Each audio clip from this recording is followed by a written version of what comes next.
அனைத்து தமிழ் மக்களுக்கும் கணேஷின் பணிவான வணக்கம்.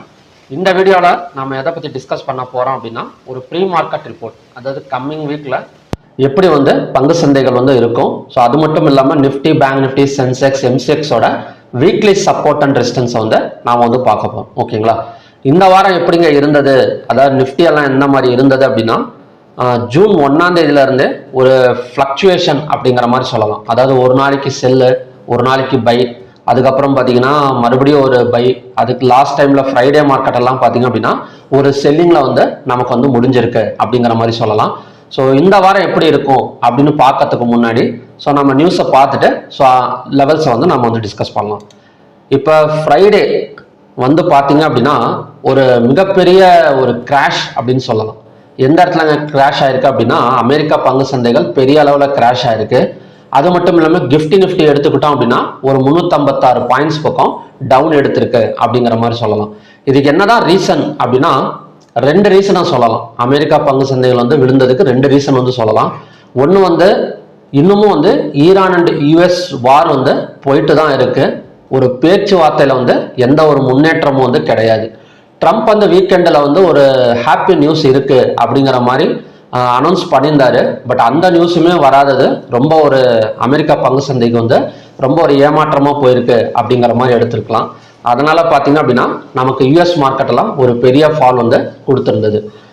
எப்போவுமே யூஎஸ் மார்க்கெட் ஃபால் ஆகுது அப்படின்னா, ஏன்னா ஆயில் பிரச்சனையில தான் போயிட்டு இருக்கு. கண்டிப்பாக க்ரூட் ஆயில் கொஞ்சம் டிமாண்டு போயிருக்க வேண்டியது. அதாவது அமெரிக்கா பங்கு சந்தையில் இறங்குது அப்படின்னா கண்டிப்பாக ஆயில் பிரச்சனை மூலயமா இதை நடந்திருந்தா என்ன நடந்திருக்கும் அப்படின்னா, நமக்கு கோல்டு அண்ட் சில்வர் பிரைஸ் ஏறி இருக்கும். க்ரூட் ஆயிலும் பார்த்தீங்க அப்படின்னா டிமாண்ட் வந்திருக்கும். ஆனால் அந்த மாதிரி நடக்கலை. க்ரூட் ஆயில இருந்தும் பணத்தை வெளியே எடுத்திருக்கிறாங்க. அமெரிக்கா பங்கு சந்தையில இருந்து எடுத்திருக்கிறாங்க. கோல்டு அண்ட் சில்வர்லையும் பார்த்தீங்க அப்படின்னா சரமாரியா பணத்தை வெளியே தான் எடுத்திருக்காங்க அப்படிங்கிற மாதிரி சொல்லலாம். ஸோ அந்த அளவுக்கு பார்த்தீங்க அப்படின்னா பணத்தை ஃபுல்லாக வெளியே எடுத்திருக்காங்க. இதுக்கு மெயின் ரீசன் என்ன அப்படின்னா, இப்போதைக்கு எந்த நாட்டில் ஏஐ அண்ட் செமிகண்டக்டர், நல்லா புரிஞ்சுக்கோங்க, ஏஐ மற்றும் செமிகண்டக்டர் எந்த நாட்டில் நல்லா இருக்கோ, அந்த ப்ராஜெக்ட்ஸ் எல்லாம் நல்லா போயிட்டு இருக்குதோ அந்த நாட்டில் முதலீடு பண்றதுக்கான பாசிபிலிட்டிஸ் நிறைய இருந்திருக்கலாம். ஓகேங்களா? ஸோ இப்போ இருக்கிற ட்ரெண்ட் ஏஐ ட்ரெண்ட் தான். ஸோ இருந்தாலுமே ஏஐ மூலயமா நமக்கு ஐடி செக்டார் பெரிய அளவில் க்ரோத் ஆயிடுச்சான்னு கேட்டிங்கன்னா, ஒரு வாரத்துக்கு முன்னாடி இந்தியன் ஐடி, அதாவது விப்ரோ, டிசிஎஸ் இதெல்லாம் பார்த்தீங்கன்னா நல்லா க்ரோத் இருந்தது. மறுபடியும் பார்த்தீங்க அப்படின்னா ஒரு ப்ராஃபிட் புக்கிங். இப்போ மறுபடியும் எந்த மாதிரி ஒரு கான்செப்ட்ல எல்லாம் வித்திருப்பாங்க அப்படின்னா, இந்த ஏஎன் செமிகண்டக்டர் இந்த ப்ராஜெக்ட்ல இன்வெஸ்ட்மெண்ட் பண்றதுக்காக வித்திருக்காங்க அப்படிங்கிற மாதிரி நாம எடுத்துக்கலாம். ஓகேங்களா? ஸோ அதனால தான் பார்த்தீங்கன்னா டெக்னாலஜி பங்குகளில் தீவிர விற்பனை அப்படிங்கிற மாதிரி நியூஸ் கொடுத்துருக்காங்க. அதாவது டெக்னாலஜி பங்குனா இதுதான். ஏஎன் செமிகண்டக்டர் எந்த நாட்டில் சரியா இல்லையோ அந்த நாட்டில் இருக்கிற பணத்தை எடுத்து எந்த நாட்டில் நல்ல நல்ல ப்ராஜெக்ட்ஸ் போயிட்டு இருக்குதோ அந்த நாட்டில் இன்வெஸ்ட்மெண்ட் பண்ணுறதுக்கான பாசிபிலிட்டிஸ் நிறையவே இருக்கு. ஸோ அதனால தான் இந்த அளவுக்கு பார்த்தீங்க அப்படின்னா ஒரு பெரிய சரிவு அப்படிங்கிற மாதிரி எடுத்துக்கலாம். ஆல்மோஸ்ட் ஆல்ரெடி பார்த்தீங்க அப்படின்னா நமக்கு இந்தியா ஒரு 5th பிளேஸ்லேருந்து 7th பிளேஸ் வந்திருக்கு. So Taiwan and south Korea பார்த்தீங்கன்னா இந்தியாவை பீட் பண்ணிட்டு பங்கு சந்தையில் முன்னாடி வந்துட்டு இருக்கு அப்படிங்கிற மாதிரி சொல்லலாம். ஸோ தைவான் எதனால முன்னுக்கு வருது அப்படின்னா செமிகண்டக்டர்ஸ். ஸோ நல்ல ஒரு செமிகண்டக்டர்ஸ்ல நிறைய ரிசல்ட்ஸ் பாசிட்டிவ் ரிசல்ட்ஸ் கொடுத்துட்டு இருக்கனால இன்வெஸ்டர்ஸோட கவனம் இப்போ தைவான் அண்ட் சவுத் கொரியா அந்த சைடு நமக்கு போயிட்டு இருக்கு அப்படிங்கிற மாதிரி சொல்லலாம். சரிங்க, அமெரிக்காவில் இது கிடையாதா அப்படின்னு கேட்டீங்கன்னா, அமெரிக்காவிலையும் ஒரு நம்பிக்கை இல்லாத மாதிரி தான் இப்போதைக்கு இருக்கு. ஸோ ஆல்ரெடி வார் பிரச்சனை போயிட்டு இருக்கு. எப்படியும் அவங்களுக்கே தெரிஞ்சிச்சு இந்த வார் இப்போதைக்கு முடியறதுக்கான பாசிபிலிட்டி இல்லை அப்படின்னு. ட்ரம்ப் ஆச்சு கொஞ்சம் கரெக்டாக பேசலாம். அவரும் பார்த்தீங்க அப்படின்னா ஒரு நியூஸை கொடுக்குறேன்னு சொல்லிட்டு நியூஸை கொடுக்காம விட்டுருக்கிறாரு. ஸோ அது அதெல்லாம் பார்த்தீங்க அப்படின்னா ஒரு பெரிய என்ன சொல்றது அப்படின்னா ஒரு டிராபேக்காக அமைஞ்சிருக்கு நமக்கு ஃப்ரைடே. ஓகேங்களா? சரிங்க, இந்த ஈரான் யூஎஸ் வார் என்னதான் போயிட்டு இருக்கு அப்படின்னா, இன்னமும் பேச்சுவார்த்தை சரியா முடிவுக்கு வரல. இன்னும் தாக்குதல் தான் நடந்துட்டு இருக்கு. ஸோ ஈரானுக்கு மேல ட்ரோன் பறந்துட்டு இருக்கு. ஸோ அதை அமெரிக்கா சுட்டு வீழ்த்திருக்காங்க அப்படிங்கிற மாதிரி எடுத்துருக்கலாம். ஸோ அவங்க மெயினா ஈரான் என்ன சொல்றாங்க அப்படின்னா, ஃப்ரோசன் அசட்ஸ், அதாவது முடக்கப்பட்ட நிதிகளை ரிலீஸ் பண்ணுங்க, நாங்க பேச்சுவார்த்தைக்கு ரெடியா தான் இருக்கோம். நீங்க நிதிகளை ஃப்ரோஸ் பண்ணிட்டு நீங்க பேச்சுவார்த்தைனா என்னங்க பண்றது, நீங்க பணத்தை முதல்ல அனுப்புங்க, மேற்கொண்டு பேசிக்கலாம் அப்படிங்கிற ஒரு கான்செப்ட்ல தான் ஈரான் வந்து இருக்கிறாங்க. ஸோ அதுக்கு பதிலடியா பாத்தீங்க அப்படின்னா அவங்களும் அமெரிக்கா வந்து தாக்குதல் வந்து கொடுத்துட்டு தான் இருக்காங்க. ஓகேங்களா. ஸோ பாகிஸ்தான் மட்டும்தான் இப்போதைக்கு வந்து ரொம்ப என்ன சொல்றது அப்படின்னா ஒரு பஞ்சாயத்து பண்ணிட்டு இருக்கிறாங்க. ரெண்டு பேரையும் கூப்பிட்டு உட்கார வச்சு ஒரு பஞ்சாயத்து பண்ணிட்டு இருக்கிறாங்க டெஹ்ரான்ல. ஸோ அதுவுமே வந்து ஒரு பெரிய வந்து என்ன சொல்றது அப்படின்னா ஒரு முன்னேற்றம் வந்து இல்லை அப்படிங்கிற மாதிரி சொல்லலாம். ஸோ ஃப்ரோசன் அசட்ஸை வந்து அவங்க வந்து ரிலீஸ் பண்ணால் மட்டும்தான், அமெரிக்கன் சைட்ல இருந்து ஃப்ரோசன் அசட்ஸை ரிலீஸ் பண்ணால் மட்டும்தான் ஸோ பேச்சுவார்த்தை வந்து நடக்கும். இல்லை அப்படின்னா ஸோ இதே மாதிரி தான் போயிட்டே இருக்கும். பங்கு சந்தைகள் ஃப்ளக்சுவேஷன்ல தான் இருக்கும் வேர்ல்டு ஸ்டாக் எக்ஸ்சேஞ்ச். ஓகேங்களா. சரி, இப்போ கம்மிங் வீக்ல எப்படிங்க இருக்கும் அப்படின்னா, இப்போ நமக்கு வந்து யூஎஸ்டி ஐஎன்ஆர் 94.93 வந்திருக்கு. நம்ம உங்களுக்கே தெரியும் ஃப்ரைடே வந்து ஆர்பிஐ வந்து ரேட்டை வந்து அன்சேஞ்சு பண்ணியிருந்தாங்க. ஸோ அன்சேஞ்சு தான்ங்கிறது எல்லாத்துக்குமே தெரியும். அது மட்டும் இல்லாமல் ஒரு 6 கண்டிஷன்ஸ் இந்த மாதிரி எஃப்ஐஎஸ் வெளிநாட்டு முதலீட்டாளர்களை வந்து அட்ராக்ட் பண்ணுற மாதிரி ஒரு 6 கண்டிஷன்ஸ் வந்து கொடுத்துருந்தாங்க. ஸோ இதன் மூலியமாக நமக்கு வந்து யூஎஸ்டி ஐஎன்ஆர் அதாவது டாலருக்கு நிகரான இந்திய ரூபாயோட மதிப்பு வந்து 0.88% வரைக்கும் ஸ்ட்ராங்காக இருக்கு அப்படிங்கிற மாதிரி சொல்லலாம். இப்போ நமக்கு என்னதான் ஒரு வேர்ல்டு மார்க்கெட் இந்த மாதிரி நியூஸஸ் மூலியமா அதாவது எஃப்ஐ வந்து வெளியே பணம் எடுத்திருக்கிறாங்க அமெரிக்கன் பங்கு சந்தையில், க்ரூட் ஆயில, கோல்டுல என்னதான் நமக்கு எடுத்திருந்தாலும் பட் இந்தியன் மார்க்கெட்டோட இந்த ஒரு 6 கண்டிஷன் வந்து வெளிநாட்டு முதலீட்டாளர்களை ஈர்க்கறதுக்கான ஒரு வாய்ப்பு வந்து இருக்கு. எப்ப இருக்கு அப்படின்னா கம்மிங் வீக்ல, அதாவது நாளைக்கு மண்டே ஜூன் 8th இருந்து கம்மிங் வீக்ல நமக்கு வந்து இருக்கு. ஓகேங்களா. ஸோ ஒரு கேப் டவுன் விழுந்தா கூட நமக்கு வந்து கண்டிப்பா மண்டே வந்து ஒரு கேப் டவுன் பாசிபிலிட்டி இருக்கு. ஸோ அது மட்டும் இல்லாமல் நிஃப்டி மார்னிங்லேயே கொஞ்சம் வந்து ஒரு பாசிட்டிவ்ல ஓப்பனிங் கொடுத்ததுன்னு வச்சுக்கோங்களேன், ஃபிளாட் மார்க்கெட் ஓப்பனிங் கூட நடக்கலாம் நிஃப்டியில். ஸோ கண்டிப்பாக கேப் டவுன் தான் விழுவும் அப்படிங்கிற மாதிரி சொல்லிட முடியாது. ஒரு ஃபிளாட் மார்க்கெட் ஓப்பனிங் கூட நடக்கலாம். அங்கேருந்து மறுபடியுமே ரெக்கவரி ஆகிறதுக்கான ஒரு பாசிபிலிட்டி இருக்கு. சரி, மண்டே வித்துட்டாங்க, மண்டே வந்து தொடர்ந்து எஃப்ஐ செல் பண்ணிட்டாங்க அப்படின்னா கூட ஒரு டியூஸ்டே வெனஸ்டே ஏதாவது ஒரு அடுத்தடுத்து வரக்கூடிய நாட்கள்ல பாத்தீங்க அப்படின்னா ரெக்கவரி ஆகிறதுக்கான ஒரு பாசிபிலிட்டிஸ் வந்து இருக்கு. ஓகேங்களா. ஸோ இந்த கண்டிஷன்ஸை கொஞ்சம் மனசுல வச்சுட்டு நாம இதுக்கப்புறம் சப்போர்ட் அண்ட் ரெசிஸ்டன்ஸ் லெவலை வந்து பார்க்கலாம். இப்ப நிஃப்டி ஒரு கேப் டவுன் வச்சுக்கோங்களேன். நிஃப்டி வந்து 23,158க்கு கீழே ஒரு ஓப்பனிங் கொடுத்தது அப்படின்னா ஸோ இந்த இடம் தான் பார்த்தீங்க அப்படின்னா நமக்கு வந்து ரெசிஸ்டன்ஸ். அதே சமயம் இந்த இடம் தான் பார்த்தீங்க அப்படின்னா நமக்கான பை சைடு பிரேக் அவுட் பாயிண்ட்டும் கூட கண்டிப்பாக வந்து கொஞ்சம் வந்து என்ன சொல்றதுன்னா காம்ப்ளிகேட்டடாக தான் இருக்கும் இந்த வாரம். ஓகேங்களா. ஸோ கேப் டவுன் விழுந்தா அடுத்தடுத்து நமக்கு வந்து ஒன் டே கேண்டல் கீழே க்ளோசிங் வைக்கணும். அதாவது ஒரு ஒன் டே கேண்டல் இருக்கு அப்படின்னா அந்த லோவை பிரேக் அவுட் பண்ணி மறுபடியும் ஓப்பன் ஆகும். ஸோ அந்த மாதிரி ஓப்பன் ஆனாதான் நமக்கு வந்து செல்லிங் கன்ஃபர்மேஷன் வந்து நல்லா கிடைக்குமே தவிர ஸோ எப்போ வேணா வந்து கொஞ்சம் ரெக்கவரி ஆகிறதுக்கான பாசிபிலிட்டிஸ் வந்து இருக்கு. ஓகேங்களா. எதனால சொல்றேன்னா நமக்கு வந்து ருப்பி வந்து ஸ்ட்ராங்கா போயிட்டு இருக்கிறதுனால ஸோ மறுபடியும் ருப்பி வந்து இன்னொரு ஒரு பாயிண்ட் ஸ்ட்ராங்கா போனதுன்னு வச்சுக்கோங்களேன். ஸோ இந்த ஆர்பிஐ எடுத்த ஒரு கண்டிஷன்ஸ் மூலயமா நமக்கு ஆர்பிஐ எடுத்த ஒரு நடவடிக்கைகள் மூலயமா நமக்கு ருப்பி இன்னும் கொஞ்சம் ஸ்ட்ராங் ஆனது அப்படின்னா மறுபடியும் இன்வெஸ்டர்ஸ் வந்து உள்ளார வரதுக்கு சான்சஸ் இருக்கு. ஸோ எப்படி பார்த்தாலுமே இதுக்கு மேல இந்த 23,158க்கு மேல நிஃப்டி ஓப்பன் ஆனது அப்படின்னா ஸோ இந்த 23,158 தான் நமக்கான நெக்ஸ்ட் சப்போர்ட் ஜோன். இதுக்கு மேல ஓப்பன் ஆகும், அதாவது 23,158க்கு மேல ஓப்பன் ஆனா ஸோ பையிங் கன்ஃபர்மேஷன், கீழே ஓப்பன் ஆனா செல்லிங் கன்ஃபர்மேஷன். ஸோ அந்த செல்லிங் கன்ஃபர்மேஷனும் லோவை பிரேக் அவுட் பண்ணிட்டு க்ளோஸ் வைக்க தான் நமக்கு வந்து செல்லிங் கன்ஃபர்மேஷன் கிடைக்குமே தவிர மண்டேவே நமக்கு வந்து ஒரேடியா கிடைச்சிருமான்னு கேட்டீங்கன்னா கிடையாது.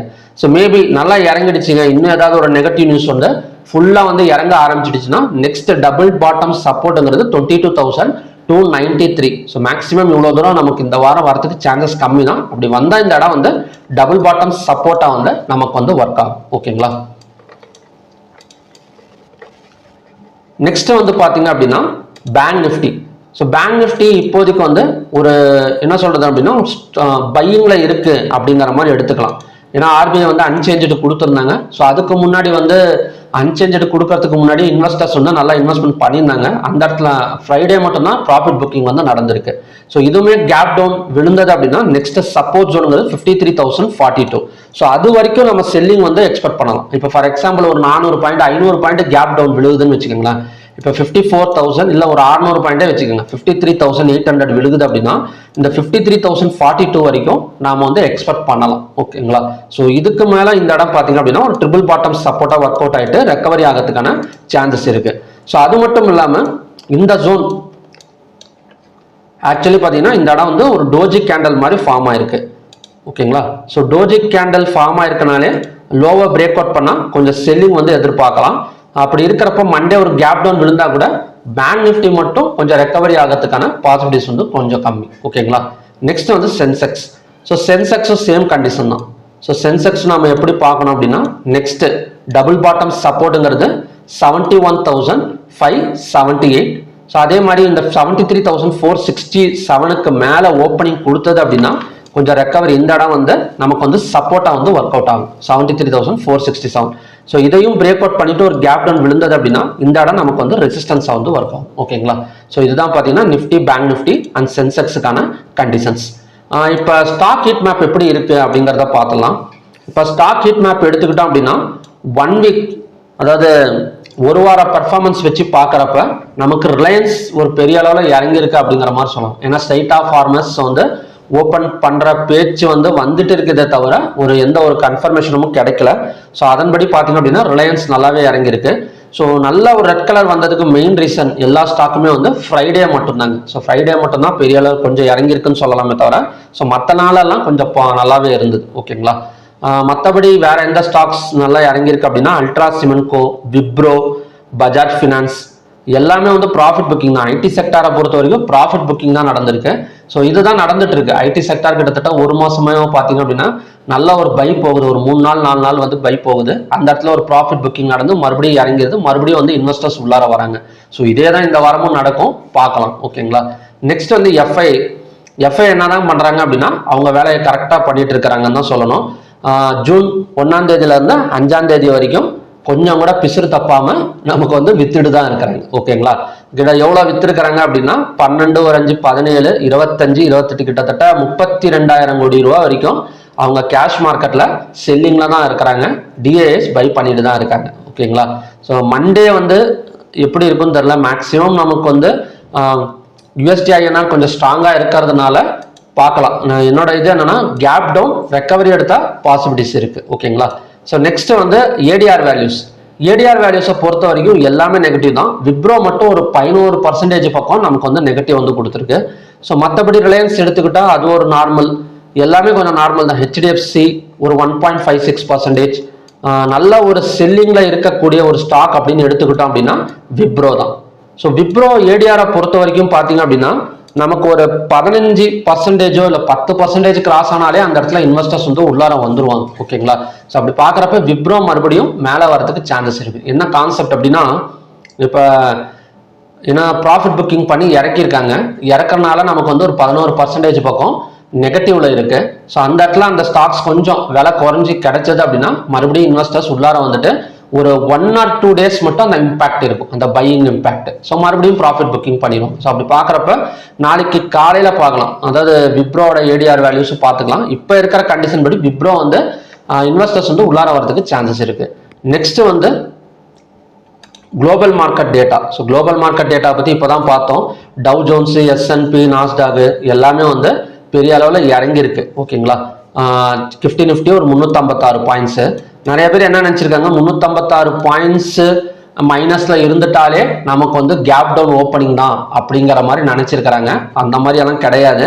நமக்கு மண்டே காலையில ஓப்பன் ஆகுறப்ப ஒரு ஃபார் எக்ஸாம்பிள் மண்டே காலையில ஓப்பன் ஆகுறப்போ ஒரு 50 பாயிண்ட் பாசிட்டிவ்ல ஓப்பன் ஆகுதுன்னு வச்சுக்கோங்களேன். அது மட்டும் இல்லாம நிஃப்டியில ப்ரீ மார்க்கெட் ஓப்பனிங் செஷன் அப்படின்னு சொல்லி ஒன்று நடத்துவாங்க 9ல இருந்து 9-7 வரைக்கும். ஸோ அந்த மாதிரி டைம்ல என்ன பண்ணுவாங்க அப்படின்னா ஸ்டாக்ஸ்ல வந்து இன்வெஸ்ட்மெண்ட் பண்ண அலோவ் பண்ணுவாங்க. ஸோ இன்வெஸ்ட்மெண்ட்னா பை அண்ட் செல் ஆர்டர் வந்து பிளேஸ் பண்ணிக்கலாம். ஸோ அந்த இடத்துல கிரியேட் ஆகிற ஒரு டிமாண்ட் அண்ட் சப்ளையை வச்சு தான் நமக்கு வந்து நிஃப்டி வந்து ஓப்பன் ஆகும். ஓகேங்களா? இப்போ ஈவினிங் நியூஸ், இப்போ சண்டே நம்ம ரெக்கார்ட் பண்ணிட்டு இருக்கோம் இந்த video Sunday afternoon. For example இப்போ சண்டே ஈவினிங்கோ இல்லைன்னா மண்டே மார்னிங்லையோ யூஎஸ் மார்க்கெட்லேருந்து அதாவது ஒரு பாசிட்டிவ் நியூஸ் வந்து அது அஃபெக்ட் ஆனது கூட மறுபடியும் வந்து ஒரு ஃபிளாட் மார்க்கெட் ஓப்பனிங் நடக்கிறதுக்கான பாசிபிலிட்டிஸ் வந்து நிறையவே இருக்கு. ஸோ இப்படி தான் நம்ம பார்க்கணுமே தவிர நம்ம வந்து நிஃப்டி ஒரு 350 பாயிண்ட் இறங்கிடுச்சு, அதுக்கப்புறம் அமெரிக்கன் மார்க்கெட் வந்து பெரிய அளவில் கிராஷ், நிஃப்டி பெரிய அளவில் கிராஷ் ஆகுமான்னு கேட்டிங்கன்னா கிடையாது. ஓகேங்களா? இது தொடர்ந்து வாட்ச் பண்ணுங்க, உங்களுக்கே கொஞ்சம் புரிய ஆரம்பிச்சோம். ஸோ கேப் டவுன் கேப் அப்புங்கிறத நமக்கு வந்து உலக சந்தைகளை பொறுத்து கிடையாது. ஸோ அடுத்தடுத்த நாள் நிஃப்டியில் ப்ரீ மார்க்கெட் ஓப்பனிங் செஷனில் பையர்ஸ் அண்ட் செல்லர்ஸை வச்சு கால்குலேட் பண்ணி தான் நமக்கு வந்து கேப் அப் கேப் டவுன் எல்லாம் ஃபார்ம் ஆகுது. ஓகே, ஸோ ஓகே ஃப்ரெண்ட்ஸ், இதான் பார்த்தீங்கன்னா நமக்கு நிஃப்டி சென்செக்ஸ் அதாவது இந்தியன் மார்க்கெட்டோட கண்டிஷன்ஸ். நெக்ஸ்ட் வந்து எம்சிஎக்ஸுக்கு போயிடலாம். இப்போ க்ரூட் ஆயில் என்னதாங்க ஆகுது அப்படின்னா சப்ளை. இப்போ க்ரூட் ஆயில் வந்து சப்ளை எடுத்திருக்கிறதுக்கு சுத்தமாக வந்து இது காரணம் கிடையாது. ஸ்ட்ரைட் ஆஃப் ஃபார்மர்ஸ் வந்து காரணம் கிடையாது. பணத்தை வந்து வெளியே எடுத்திருக்கிறாங்கிறவனா சொல்லலாம். ஓகேங்களா, ஏன்னா இந்த அளவுக்கு சப்ளை எடுத்திருக்கு அப்படின்னா இப்போ ஸ்ட்ரைட் ஆஃப் ஃபார்மர்ஸ் வந்து ஓப்பன் பண்ணியிருக்க வேண்டியதானே, ஓப்பன் ஆகலை.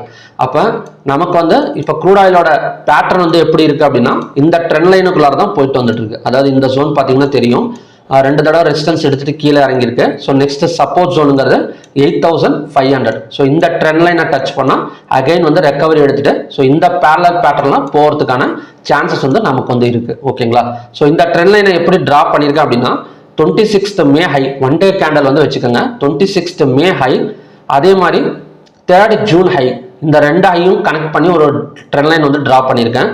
அதே மாதிரி 29th மே லோ வந்து ட்ரெண்ட் லைன் டிரா பண்ணி வச்சிருக்கேன். ஸோ நெக்ஸ்ட் வந்து டச் பண்ணது அப்படின்னா கண்டினியூஸாக மேலே வரதுக்கு சான்சஸ் இருக்கு. ஸோ அதையும் மீறி ஏதாவது ஒரு பெரிய கேப் டவுன் விழுந்ததுன்னு வச்சுக்கோங்களேன். இப்போ யூஎஸ் ஆயில் காலையில் ஓப்பன் ஆகிறப்போ ஒரு $5 மைனஸில் ஓப்பன் ஆகுதுன்னு வச்சுக்கோங்களேன், ஆகிறதுக்கு சான்சஸ் இல்லை. மேபி ஆனது அப்படின்னா ஒரு 8200 எல்லாம் பார்த்தீங்க அப்படின்னா நமக்கான நெக்ஸ்ட் சப்போர்ட் ஜோன். நெக்ஸ்ட் ரெசிஸ்டன்ஸ்ங்கிறது இந்த ட்ரெண்ட் லைன் ரெசிஸ்டன்ஸ் தான். ஸோ நடுவில் எந்த ரெசிஸ்டன்ஸுமே வந்து வேணாம். ஓகேங்களா, ஏன்னா இதே இப்படி தான் போயிட்டு இருக்கு, நாம அதை தேவையில்லாமல் கன்ஃபியூஸ் பண்ணிக்க தேவையில்லை. ஸோ இந்த பார்த்தீங்கன்னா தெரியும், இந்த ட்ரெண்ட் லைன் மட்டும் ஆட் பண்ணி வச்சுக்கோங்க. ஒரு ஸ்விங் ட்ரேடிங் பண்ணுறீங்க அப்படின்னா உங்களுக்கு ரொம்ப யூஸ்ஃபுல்லாக இருக்கும். க்ரூட் ஆயிலுக்கெல்லாம் இந்த மாதிரி ட்ரெண்ட் லைன் பண்ணுறப்ப நமக்கு அழகாக போயிட்டு வரும், பார்க்கலாம். நெக்ஸ்ட் வந்து நேச்சுரல் கேஸ். நேச்சுரல் கேஸை பொறுத்த வரைக்கும் ஒரு டபுள் டாப் ரெசிஸ்டன்ஸ் எடுத்திருக்கு அப்படிங்கிற மாதிரி சொல்லலாம். இந்த 322.7 பிரேக் அவுட் பண்ணிட்டு ஒரு 30 மினிட்ஸ் கேண்டலோ இல்லை 1 hour கேண்டலோ மேலே க்ளோசிங் வச்சா மட்டும்தான் இது பை சைடு, இல்லைனா பிரேக் அவுட் பண்ணுங்கிறது 307.5. ஸோ இதை பிரேக் அவுட் பண்ணால் நெக்ஸ்ட் ஸ்விங் டார்கெட்டுங்கிறது 267, ஒரு 30 to 40 பாயிண்ட்ஸ் பக்கம் டவுன் எடுக்கிறதுக்கு நமக்கு வந்து சான்சஸ் இருக்கு. ஓகேங்களா, ஸோ நேச்சுரல் கேஸோட பேட்டர்னுங்கிறது டபுள் டாப் ரெசிஸ்டன்ஸ். இந்த இடம் பார்த்தீங்கன்னா தெரியும், நமக்கு வந்து ஒரு டபுள் டாப் ரெசிஸ்டன்ஸ் எடுத்திருக்கு. So double top resistance work out ஆனது அப்படின்னா 267 தான் next target and support levels. Okay, next வந்து சில்வர் பார்க்கலாம். கோல்ட் அண்ட் சில்வர் எப்படி தாங்க இருக்கு அப்படின்னா கோல்ட் அண்ட் சில்வரை பொறுத்த வரைக்கும் ஒரு பிரேக் அவுட், ஒரு செல் சைடு பிரேக் அவுட் வந்து நடந்திருக்கு. ஓகேங்களா, லோவை பிரேக் அவுட் பண்ணா 4097ங்கிறது தான் நெக்ஸ்ட் டார்கெட். பட் ஒரே இந்த வாரமே அது நடந்துருமான்னு கேட்டீங்கன்னா டவுட் தான். ஸோ கொஞ்சம் செல்லிங் ப்ரெஷர் கொடுக்கறதுக்கு சான்சஸ் இருக்கு. ஸோ கோல்டை பத்தி பார்த்தோம் அப்படின்னா நமக்கு சப்போர்ட் அண்ட் ரெசிஸ்டன்ஸ் மட்டும் நம்ம வாட்ச் பண்ணிக்கலாம். ஸோ கோல்டை பொறுத்த வரைக்கும் ஒரு ட்ரெண்ட் லைன் பிரேக் அவுட் நடந்திருக்கு அப்படிங்கிற மாதிரி எடுத்துக்கலாம். இந்த இடம் பார்த்தீங்க அப்படின்னா ஒரு ட்ரெண்ட் லைன் பிரேக் அவுட் வந்து நடந்திருக்கு. இந்த பிரேக் அவுட் நமக்கு ஆல்ரெடி நடந்தது தான், இருந்தாலுமே கொஞ்சம் மேலே போயிட்டு ரிட்டர்ன் வந்துட்டு இருக்கு. ஸோ நெக்ஸ்ட் சப்போர்ட்ங்கிறது 1,53,136, ரெசிஸ்டன்ஸ்ங்கிறது 1,60,756. ஸோ மண்டே மட்டும் நமக்கு வந்து கொஞ்சம் செல்லிங் ப்ரெஷர் கொடுக்கறதுக்கான சான்சஸ் வந்து கோல்டில் வந்து இருக்கு. ஓகே, நெக்ஸ்ட் வந்து சில்வர் பார்க்கலாம். சில்வரும் சேம் கண்டிஷன் தான். சில்வரெல்லாம் ஆல்மோஸ்ட் இந்த இடத்துல நமக்கு வந்து 3 டைம்ஸ் கொஞ்சம் ஒரு சப்போர்ட் கொடுத்துருந்தது. இந்த இடத்துல பார்த்தீங்க அப்படின்னா நமக்கு வந்து இந்த ட்ரெண்ட் லைன் பிரேக் அவுட் எடுத்து செல்லிங் கன்ஃபர்மேஷன் வந்து கொடுத்துருக்கு. ஸோ லோவை பிரேக் அவுட் பண்ணால் கண்டினியூஸாக ஒரு 20 to 40,000 பாயிண்ட்ஸ் பக்கம் டவுன் எடுக்கிறதுக்கு சான்சஸ் இருக்கு, எந்த நியூஸும் அஃபெக்ட் பண்ணாமல் இருந்தது அப்படின்னா. ஓகேங்களா, ஸோ ஓகே ஃப்ரெண்ட்ஸ், இதான் பார்த்தீங்கன்னா MCX-க்கான கண்டிஷன்ஸ். உங்களுக்கு டெய்லி சப்போர்ட் அண்ட் ரெசிஸ்டன்ஸ் எனக்கு வேணுங்க, இது வந்து வீக்லி தான் சொல்றீங்க நீங்க, டெய்லி எனக்கு வேணும் அப்படின்னா டெய்லி மார்னிங் ஒரு 7 o'clock என்னோட சேனல்ல வந்து MCX-க்கான அப்டேட்டும், அதே மாதிரி ஈவினிங் ஒரு 4 o'clock குள்ளார நமக்கு இந்தியன் மார்க்கெட், அது மட்டும் இல்லாமல் MCX-ஓட ஈவினிங் லெவல்ஸும் நான் வந்து அப்டேட் பண்றேன். ஸோ மறக்காம அதுவுமே வாட்ச் பண்ணுங்க. என்னோட சேனலை சப்ஸ்கிரைப் பண்ணிடுங்க மறக்காம. ஓகேங்களா, சப்ஸ்கிரைப் பண்ணுங்க, ஷேர் பண்ணுங்க, கமெண்ட் பண்ணுங்க உங்க டவுட்ஸை. ஓகேங்களா, ஸோ ஓகே ஃப்ரெண்ட்ஸ், இதுதான் பார்த்தீங்கன்னா கம்மிங் வீக்குக்கான கண்டிஷன்ஸ். பார்க்கலாம் என்ன மாதிரி வந்து நடக்குது அப்படின்னு. ஸோ உங்களுக்கு ஏதாவது ஒரு ஐடியா இருந்தது, இல்லைங்க இந்த வீக் மார்க்கெட் வந்து இப்படி தான் போகும் அப்படிங்கிற மாதிரி ஏதாவது ஐடியா இருந்தது அப்படின்னா மறக்காம வந்து கமெண்ட் பாக்ஸில் வந்து டைப் பண்ணுங்க. ஸோ அதை பார்த்து நிறைய பேர் வந்து கற்றுக்குவோம். ஓகே, ஸோ ஓகே ஃப்ரெண்ட்ஸ், மறுபடியுமே பார்த்தீங்க அப்படின்னா இன்னொரு நல்ல ப்ரிடிக்ஷன் வீடியோட நான் உங்களை மீட் பண்ணுறேன். Thank you very much.